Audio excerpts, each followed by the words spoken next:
দেখো, ১,৫০০ কর্মী নিয়োগ করবে রাজ্য সরকার। মন্ত্রী বৈঠক হয়েছে, সেই বৈঠকে সিদ্ধান্ত নেওয়া হয়েছে। একটা বড় খবর, প্রায় ১৫০০ জনের মতো শূন্যপদ তৈরি হয়েছে এই বৈঠকে। কোন কোন দপ্তর থেকে কতজনকে নিয়োগ করা হবে এই মন্ত্রিসভার বৈঠকে স্থির করা হয়েছে। চলো দেখে নেওয়া যাক। দেখো, জানা গেছে যে চুক্তিভিত্তিক এবং স্থায়ী কর্মচারী নিয়োগ করবে, ঠিক আছে, এবং ২ পদে পুরোটাই সরকারি এবং স্থায়ী চুক্তিভিত্তিক হবে এবং স্থায়ী কর্মচারী নিয়োগ হবে।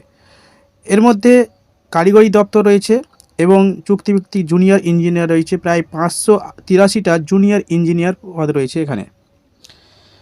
এবং পিএইচই দপ্তরে মানে এই যে জল জীবন মিশন রয়েছে, এই যে জল জীবন মিশন বাস্তবায়িত করার জন্য ২০২৫ সালে এপ্রিল মাসের মধ্যে এই জল জীবন মিশন কার্যকর করার জন্য, অর্থাৎ পশ্চিমবঙ্গের সমস্ত বাড়িতে পানীয় জল পৌঁছে দেওয়ার জন্য একটা টার্গেট নেওয়া হয়েছে এপ্রিল মাসের মধ্যে। এবং তার জন্য প্রায় ১,৭৭,০০,০০০ বাড়িতে জলের সংযোগ পৌঁছে দেওয়ার কথা, মানে দেওয়ার জন্য বিভিন্ন ধরনের স্থায়ী এবং অস্থায়ী কর্মী নিয়োগ করা হবে।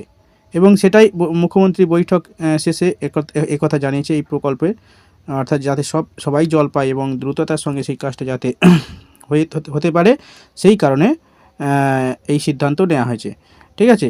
এবং পুরো দপ্তরে প্রায় ৭০০ জনকে নিয়োগ করা হবে এর মাধ্যমে। এবং তাদের মধ্যে ৬৪ জন আবার পরিবেশ বন্ধু, ঠিক আছে। ৭৭ জন, ৬৪ জন পরিবেশ বন্ধু এবং পুরসভাতে ৭০০ জনকে নিয়োগ করা হবে।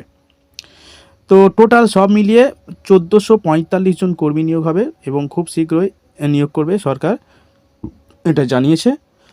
তো খুব ভালো একটা খবর, স্থায়ী এবং অস্থায়ীভাবে ১,৫০০-এর মতো কর্মী নিয়োগ করবে রাজ্য সরকার।